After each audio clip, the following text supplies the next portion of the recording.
हर चुनाव के नतीजे आते ही एक शोर जरूर मचता है। मशीन हैक हो गई है। बिल्कुल। लेकिन इन भारी भरकम दावों में आखिर दम कितना है? आज के इस डीप डाइव विश्लेषण में हम किसी अफवाह या कॉन्स्पिरेसी थियरी की बात नहीं करेंगे। हम सीधे फैक्ट्स पर जाएंगे और समझेंगे इस पूरे सिस्टम की एनाटॉमी को एकदम सिनेमैटिक और विजुअल तरीके से। चलिए शुरू करते हैं। एक बहुत ही दिलचस्प पैटर्न है जो अक्सर हमारे सामने आता है। ध्यान दीजिएगा, जो पार्टी हारती है वो तुरंत सारा ब्लेम मशीनों पर डाल देती है, लेकिन जो जीतती है वो इस मुद्दे पर एकदम पूरी तरह से खामोश हो जाती है। सोचने वाली बात है ना? आप जरा इस स्केल को इमेजिन करते हैं। भारत में 91 मिलियन यानी 9 करोड़ से भी ज्यादा रजिस्टर्ड वोटर्स हैं। अब जरा उन पुराने दिनों को याद कीजिए जब बैलेट पेपर का इस्तेमाल होता था। करोड़ों पेपर्स की छपाई, लाखों पेड़ों का कटना और फिर गिनती में लगने वाले वो थका देने वाले दिन। इसी भयानक लॉजिस्टिक नाइटमेयर को हमेशा के लिए खत्म करने के लिए एक नए सिस्टम का जन्म हुआ। तो चलिए समझते हैं कि आखिर ये फोर्ट्रेस, ये अभेद्य किला है क्या। ईवीएम एक पूरी तरह से स्टैंडअलोन बैटरी से चलने वाली इलेक्ट्रॉनिक डिवाइस है। इसे पुराने बैलेट पेपर्स को रिप्लेस करने और वोट्स को फुल सिक्योरिटी के साथ रिकॉर्ड करने के लिए डिजाइन किया गया है। और इसके बैटरी पर चलने का सीधा सा मतलब ये है कि चाहे कैसा भी पावर कट हो, ये मशीन अपना काम नहीं रोकती। इस पूरे सिस्टम में सबसे बड़ा टर्निंग पॉइंट आया साल 2014 में।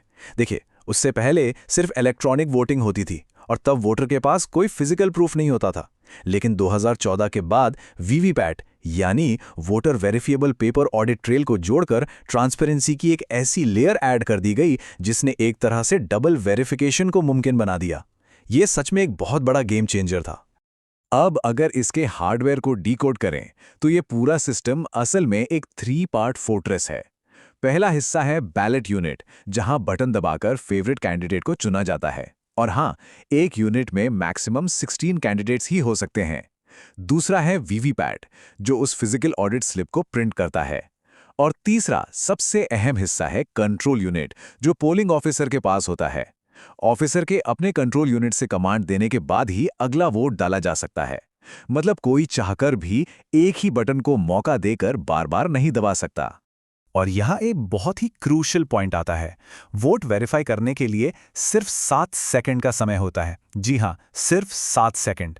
बैलेट यूनिट पर बटन दबाते ही वीवीपैट मशीन के शीशे के पीछे एक स्लिप प्रिंट होती है, जिसमें कैंडिडेट का नाम और सिंबल साफ दिखता है। और ठीक 7 सेकंड बाद कट, वो स्लिप कट कर सीधे एक सील्ड बॉक्स में सुरक्षित गिर जाती है। अब उन दावों की बात करते हैं जिनमें कहा जाता है कि मशीन हैक हो गई। सिक्योरिटी की पहली और सबसे बड़ी दीवार यही है, जीरो नेटवर्क कनेक्टिविटी। इस मशीन में ना कोई इंटरनेट है, ना वाईफाई, ना ब्लूटूथ और ना ही कोई फ्रीक्वेंसी रिसीवर लगा है। लॉजिक सी बात है, जो मशीन फिजिकली किसी भी बाहरी नेटवर्क से जुड़ ही नहीं सकती, उसे रिमोटली हैक करना तो लिटरली नामुमकिन है। चलिए इस मशीन के सफर को ट्रैक करते हैं। ये लॉजिस्टिक्स का ऐसा चक्रव्यूह है जिसे भेदना आसान नहीं। ये मशीनें पूरी तरह से भारत में सरकारी कंपनियों BEL और ECIL द्वारा मैन्युफैक्चर की जाती हैं। इसके बाद शुरू होता है कंप्यूटराइज्ड रैंडमाइजेशन। मतलब एक सॉफ्टवेयर के जरिए रैंडमली तय होता है कि कौन सी मशीन किस जिले और किस बूथ में जाएगी। किसी भी इंसान को पहले से नहीं पता होता कि कौन सी मशीन का फाइनल डेस्टिनेशन क्या होगा। और जब ये मशीनें डिस्ट्रिक्ट स्ट्रांग रूम में पहुंचती हैं तो वहां की सिक्योरिटी लेयर्स एकदम इम्पेनेट्रेबल होती हैं। फिजिकल सिक्योरिटी के लिए वहां 24/7 लाइव कैमरे लगे होते हैं। और मजे की बात यह है कि इन कैमरों की फुटेज बाहर एक बड़ी LED टीवी पर चलती रहती है, जिसे खुद सभी पॉलिटिकल पार्टीज के रिप्रेजेंटेटिव्स दिन रात मॉनिटर करते हैं। साथ ही स्पेशल सिक्योरिटी फोर्सेस का कड़ा पहरा होता है। बिना सबकी मौजूदगी और सहमति के एक पत्ता भी नहीं हिल सकता। फिर एक बहुत ही पॉपुलर थ्योरी सामने आती है। क्या ऐसा हो सकता है कि मशीन में कोई मैलिशियस या छुपा हुआ कोड डाल दिया गया हो, जो मान लीजिए 1 लाख वोट पड़ने के बाद अचानक से एक्टिवेट हो जाए और सारे वोट सिर्फ एक ही पार्टी को जाने लगें? सुनने में किसी स्पाई मूवी जैसा लगता है। लेकिन लॉजिस्टिकली देखें तो ये थ्योरी ताश के पत्तों की तरह ढह जाती है। सबसे पहली बात, एक ईवीएम की मैक्सिमम कैपेसिटी ही करीब 2000 वोट्स के आसपास होती है। दूसरी बात, जैसा हमने पहले देखा, सीरियल नंबर और बूथ लोकेशंस इतने लेट और इतने रैंडम तय होते हैं कि मशीन बनाने वाले को भी नहीं पता होता कि कौन सी यूनिट कहां जाएगी। और सबसे बड़ी बात, इलेक्शन से बहुत पहले रैंडम मशीनों को निकालकर उनमें लाखों डमी वोट्स डालकर बाकायदा टेस्ट किया जाता है। तो ये थ्योरी तो यहीं फेल हो जाती है।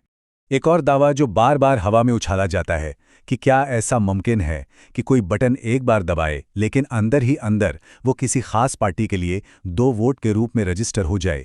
अगर भूल से भी ऐसा होता है तो पूरा सिस्टम वहीं के वहीं ठप पड़ जाएगा, क्योंकि जरा सोचिए, अगर बैलेट यूनिट से एक बटन दबता है और वीवीपैट में 2 बार वोट रजिस्टर हो जाता है तो फिजिकल स्लिप और मशीन की काउंटिंग आपस में मिसमैच कर जाएगी। और रूल बहुत क्लियर है, एक भी वोट का मिसमैच होने पे उस जगह की पूरी वोटिंग तुरंत रद्द कर दी जाती है। वीवीपैट की ये फिजिकल स्लिप एक इमीडिएट फेल सेफ का काम करती है। अब बात करते हैं पोलिंग वाले दिन के लॉकडाउन की। ये प्रोटोकॉल लिटरली बहुत सख्त है। असली वोटिंग शुरू होने से पहले सुबह सुबह सभी पॉलिटिकल पार्टीज के एजेंट्स के सामने एक मॉक पोल किया जाता है। जब सब संतुष्ट हो जाते हैं और पेपर पर साइन कर देते हैं, तब जाकर ऑफिशियल वोटिंग शुरू होती है और उसका एग्जैक्ट टाइम लॉक किया जाता है। दिन के अंत में जब वोटिंग खत्म होती है तो क्लोज बटन दबाकर मशीन को हमेशा के लिए लॉक कर दिया जाता है और फिर उसे यूनिक कोड्स के साथ सील कर दिया जाता है। इसी बीच कई लोगों को दिल्ली असेंबली का वो वायरल हैक डेमोन्स्ट्रेशन भी याद आता है, लेकिन अगर हम फैक्ट्स पर जाएं तो वो डेमोन्स्ट्रेशन इलेक्शन कमीशन की असली मशीन पर नहीं बल्कि एक रेप्लिका यानी एक डमी प्रोटोटाइप पर किया गया था। अब ये तो बिल्कुल वैसा ही हुआ ना कि कोई एक फर्जी बैंक की वेबसाइट बनाए, उसे हैक कर ले और फिर दावा करे कि असली बैंक पूरी तरह से असुरक्षित है। ईसी असेंबली वाले इंसिडेंट के बाद 3 जून 2017 को इलेक्शन कमीशन ने एक बहुत ही बोल्ड और ओपन चैलेंज दुनिया के सामने रख दिया। उन्होंने साफ कहा कि दुनिया का कोई भी एक्सपर्ट ले आइए और इस असली मशीन को हमारे सामने हैक करके दिखाइए। और इसका नतीजा क्या निकला? ये एक हिस्टोरिकल फैक्ट है कि किसी भी पॉलिटिकल पार्टी ने असली मशीनों पर इस चैलेंज को अटेम्प्ट तक नहीं किया। जी हां, 0 अटेम्प्ट्स। कारण बिल्कुल साफ था, अगर वो पब्लिक और नेशनल मीडिया के सामने इसे हैक करने में फेल हो जाते तो उनके सारे दावों की पूरी तरह से पोल खुल जाती। अब इस पूरे डिबेट को थोड़ा इंटरनेशनल कॉन्टेक्स्ट में रखकर देखते हैं। अक्सर ये सवाल उठाया जाता है कि अगर ये सिस्टम इतना ही बुलेट प्रूफ है तो कुछ अन्य देशों ने इसे बैन क्यों कर रखा है। ये एक बहुत ही वैलिड सवाल है। लेकिन जब हम उन देशों के कोर्ट ऑर्डर्स को बारीकी से पढ़ते हैं तो सच्चाई कुछ और ही निकलती है। उन देशों में मशीनों को इसलिए बैन किया गया क्योंकि वहां कोई फिजिकल पेपर ट्रेल नहीं था। वहां के कोर्ट्स का तर्क था कि आम लोगों को कंप्यूटर की प्रोग्रामिंग लैंग्वेज समझ नहीं आती, इसलिए एक फिजिकल स्लिप होना बेहद जरूरी है। और जैसा कि हमने पहले देखा, भारत ने इसी कमी को समझा, वीवीपैट को सिस्टम में जोड़ा और इस इंटरनेशनल प्रॉब्लम को बहुत ही स्मार्टली सॉल्व कर दिया। अगर कानूनी नजरिए से देखें तो भारत की सबसे बड़ी न्यायिक संस्था सुप्रीम कोर्ट ने भी कई बार इन मशीनों के खिलाफ दायर की गई PIL यानी जनहित याचिकाओं को सिरे से खारिज किया है। सिर्फ खारिज ही नहीं किया, बल्कि कोर्ट ने कई मौकों पर इस पूरे सिस्टम की इंटेग्रिटी और मजबूत सिक्योरिटी लेयर्स की खुलकर तारीफ भी की है। तो इस पूरे विश्लेषण के बाद अंत में एक ही सवाल बचता है, क्या हम फैक्ट्स और लॉजिक के आधार पर अपनी राय बना रहे हैं या फिर आसानी से समझ आने वाली कॉन्स्पिरेसी थियोरीज हमें गाइड कर रही हैं?